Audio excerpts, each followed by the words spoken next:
మధ్యలో లేదనే విషయాన్ని నమ్మశక్యంగా లేదు. కానీ నమ్మాలి. చాలా భయం, హాస్పిటల్ అంటే భయం, డాక్టర్స్ అంటే భయం. ఎందుకు ఆ ఫోబియా పెట్టుకున్నారో అర్థం కావట్లేదు.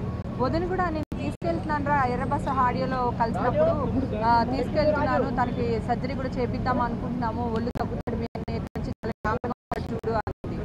అంత ఆనందంగా మాట్లాడుకున్నాను. సడన్గా ఈరోజు మార్నింగ్ న్యూస్లో చూడగానే అసలు నిజమా అనేది ఒక 10 మందికి ఫోన్ చేసి కన్ఫర్మ్ చేసుకున్నాను అనమాట, నిజమా అనేది.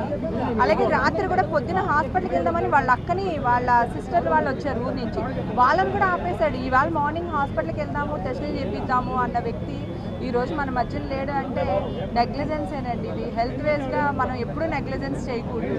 అంటే జనరల్గా ఆర్టిస్టులు ఎక్కువ నెగ్లిజెన్స్ చేస్తారు, మళ్ళీ అలా పబ్లిసిటీ చేయకండి. నెగ్లిజెన్స్ అనేది ఏంటంటే ఒక భయం వల్ల, ఒక ఫోబియా వల్ల అన్నయ్య వెళ్ళలేదు. ఇప్పుడు అందరూ కాన్షియస్గానే ఉన్నారు, కానీ 1-2 కేసెస్ ఇలా అయినప్పుడు కొంచెం బాధాకరంగా ఉంటుంది.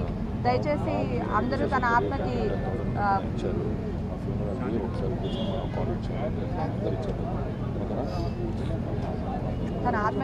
శాంతి చేకూరాలని మనస్ఫూర్తిగా కోరుకుంటున్నానండి. మీరు అందరూ కూడా దేవుని ప్రార్థించండి. సారీ.